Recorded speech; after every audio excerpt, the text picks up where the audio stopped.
Hello tout le monde, j'espère que vous allez bien. Je vous retrouve aujourd'hui pour un nouveau book haul sur la chaîne. Je m'excuse par avant de la luminosité qui va certainement être fluctuante puisque je filme en fin d'après-midi, qu'il fait extrêmement nuageux et que je n'ai jamais de chance lorsque je sors la caméra. Je vais commencer très rapidement puisque j'ai énormément de titres à vous présenter. Je commencerai par les services presse et par les ouvrages young adulte et je poursuivrai avec tout ce qui est classique et autre littérature, mais que j'ai majoritairement trouvé d'occasion, soit en vide-grenier, soit lors de mes sorties en recyclerie ou dans des magasins de livres d'occasion. Et je vais tout d'abord commencer par deux titres qui m'ont gracieusement été envoyés par les éditions Albin Michel. Il s'agit de Anatomie, donc le tome 1, et Immortality, le tome 2, donc de Dana Schwartz, qui est, de ce que j'ai compris, une romance gothique qui aborde des thèmes assez surprenants tels que l'anatomie, puisque la protagoniste principale est une véritable férue d'anatomie. On est en Irlande au 19e siècle et Hazel, une jeune fille donc passionnée d'anatomie qui vient d'une famille noble,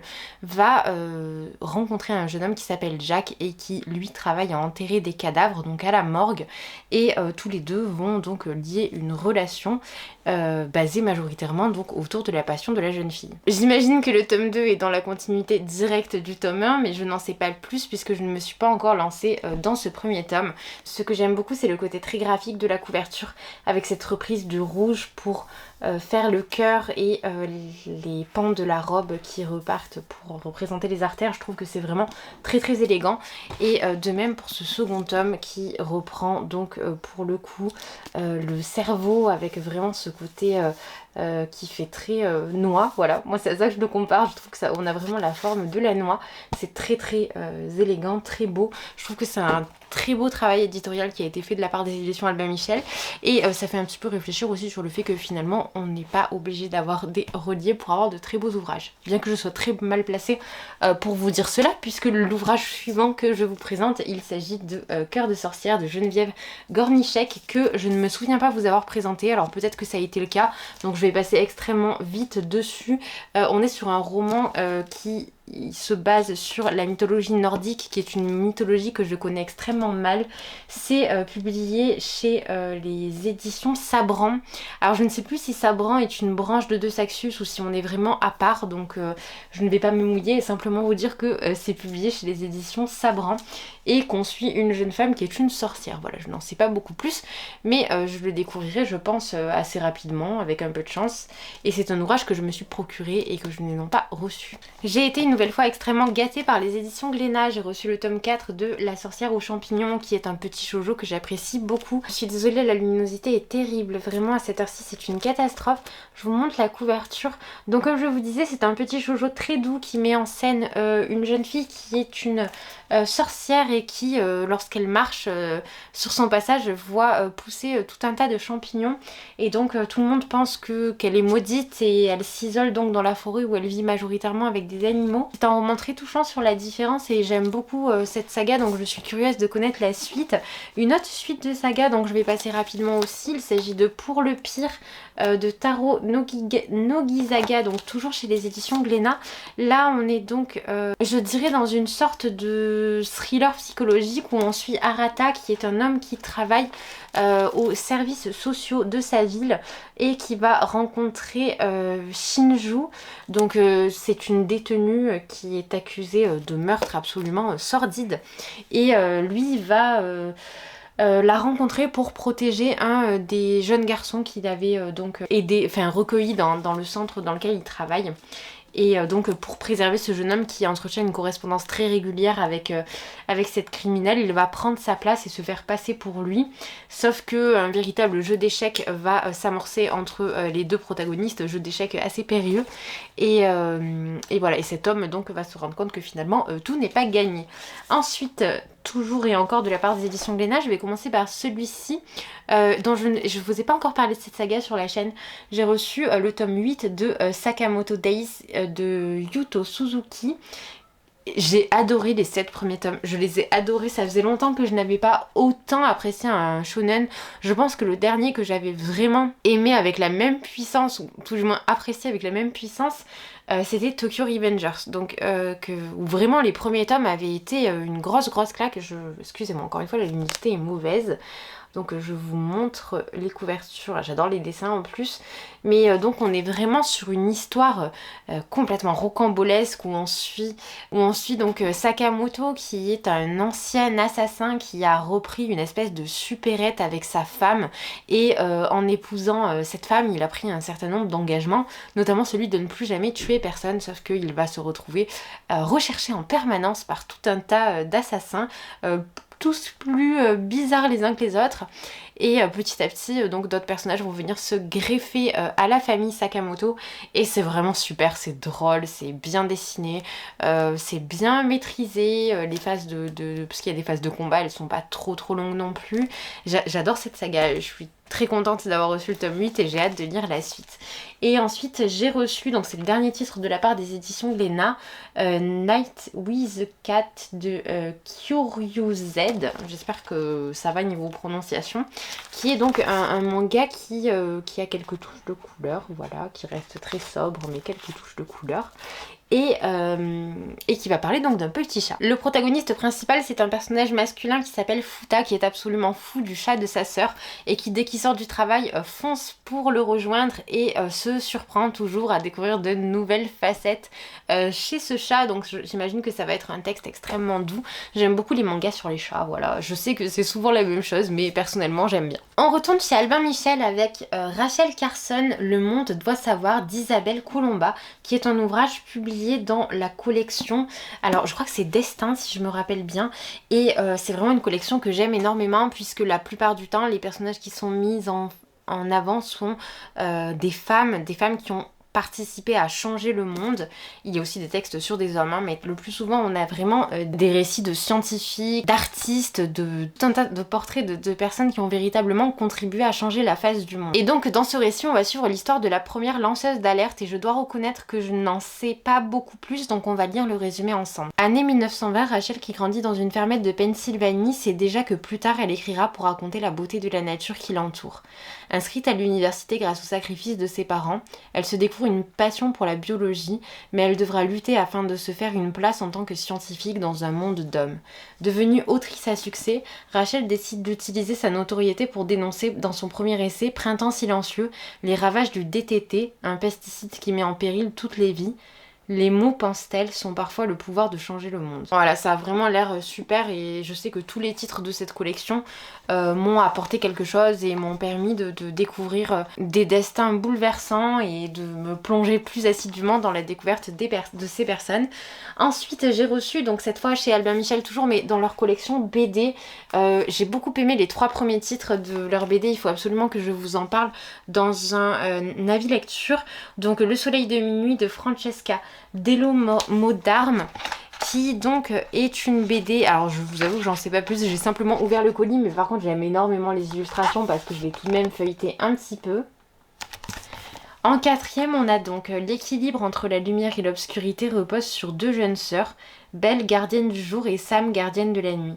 Elles appartiennent au monde des divinités et vivent dans une forêt peuplée de créatures magiques, mais un jour, suite à une violente dispute, Sam s'exile chez les humains, mettant en péril l'équilibre du cycle de la vie. L'ouvrage est vraiment très mignon, je suis curieuse d'en faire la lecture. Les éditions Nathan m'ont fait parvenir Un dieu sur deux est une déesse de Chris Lavacry Klein, ou Klein, Laurence P. Rusterholz et Clémence Paulet. Alors j'imagine que Clémence Paulet doit être la traductrice. Non, faux. Clémence Paulet est l'illustratrice. Je vous montre un peu plus à quoi ressemble l'ouvrage. Et donc ici on va avoir des portraits de déesses à travers le monde. Donc on va avoir un petit peu toutes les mythologies. Alors je vois beaucoup de mythologie grecque, hein. Je vous montre, je pense que je suis tombée sur le chapitre de la mythologie grecque alors que je voulais faire original, voyez-vous, et ça n'a pas fonctionné. On a aussi la mythologie égyptienne, la mythologie mésopotamienne que je ne connais pas du tout, donc ce sera, je pense, une très bonne découverte. La mythologie celtique avec laquelle j'ai beaucoup de mal aussi, mais parce que j'ai du mal avec les sonorités des prénoms, et je retiens donc de ce fait assez mal. Bon, ensuite on a la mythologie asiatique, on a aussi la mythologie Mekwalt. Alors la mythologie, pardon, Chico Mekwat. Je vous montre vraiment, les illustrations sont sont somptueuses. Je pense que ça va être un ouvrage très intéressant qui va m'ouvrir sur des horizons que je ne connais pas du tout. Et ensuite, toujours de la part des éditions Nathan, donc j'ai reçu Les voyages forment la jeunesse de Lily-Belle de Cholet. On suit ici un groupe d'étudiants qui, suite à une année de prépa intensive, décident de partir en vacances en van, mais leur van va tomber en panne et il va falloir donc trouver une solution. Ces jeunes gens vont réussir à se procurer une voiture grâce à l'oncle de l'un d'entre eux, mais finalement les vacances vont diamétralement changer de perspective puisqu'ils vont tous se retrouver dans le chalet familial de ce fameux oncle. Et je n'en sais pas beaucoup plus pour tout vous dire, j'ai lu la 4e avant de vous en faire part. Je pense que ce sera un bon petit roman estival qui se lira rapidement, mais comme actuellement je suis toujours en lecture de la Bible et que je ne suis que à la première partie, qu'il me reste encore la 2e partie et le Nouveau Testament, je ne sais pas si je lirai autre chose cet été. Non, en réalité, il faut absolument que je fasse des pauses, et d'ailleurs une de ces pauses sera certainement faite avec Les ombres aussi ont peur du noir de Philippe Leroy, qui est un auteur que j'aime énormément.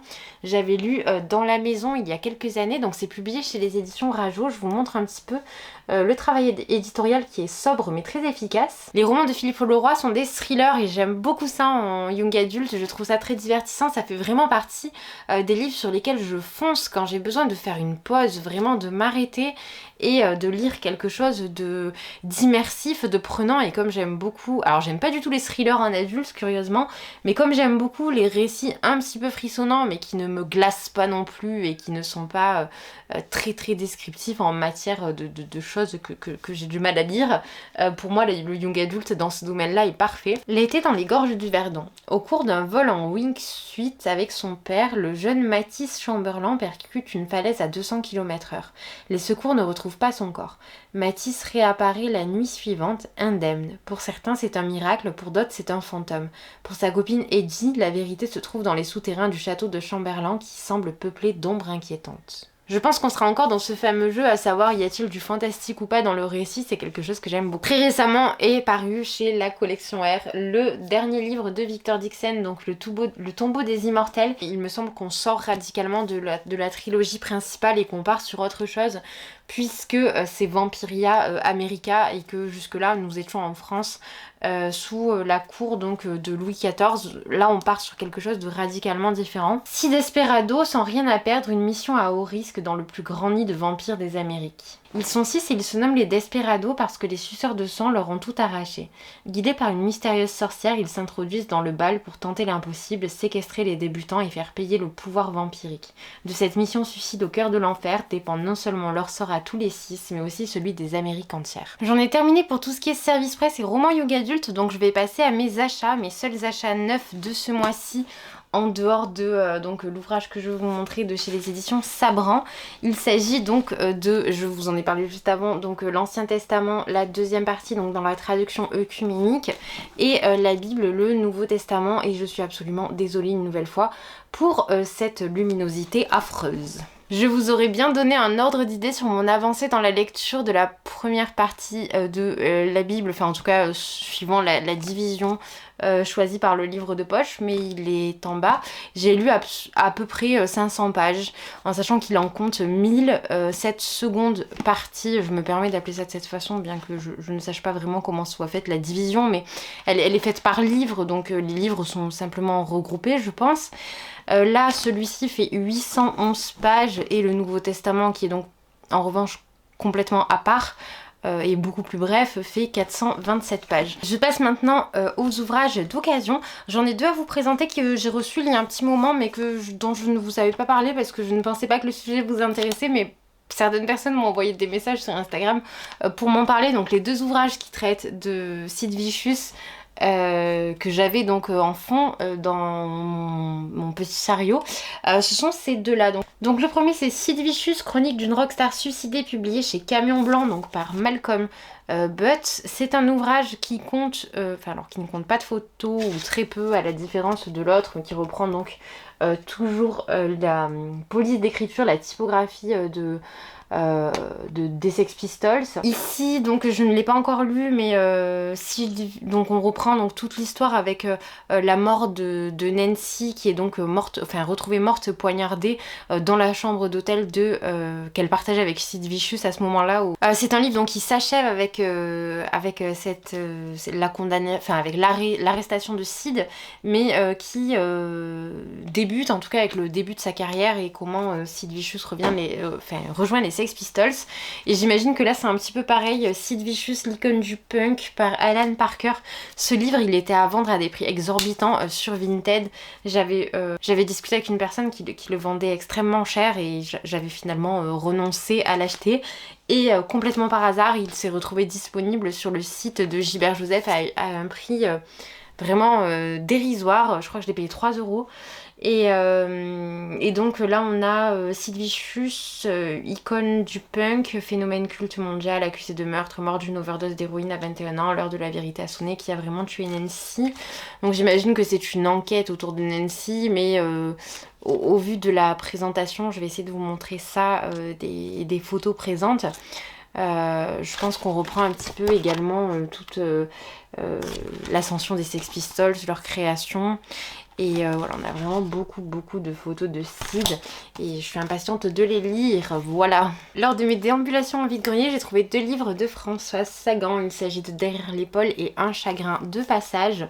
Je ne connais absolument pas les résumés ni de l'un ni de l'autre, mais je souhaite grandement poursuivre ma découverte des livres de Françoise Sagan, puisque j'avais beaucoup aimé ce que j'ai pu lire d'elle jusque-là. Donc pour Derrière l'épaule, comme si sa biographie se confondait avec la liste de ses romans, l'idée est venue à Françoise Sagan de se promener dans le paysage de son œuvre.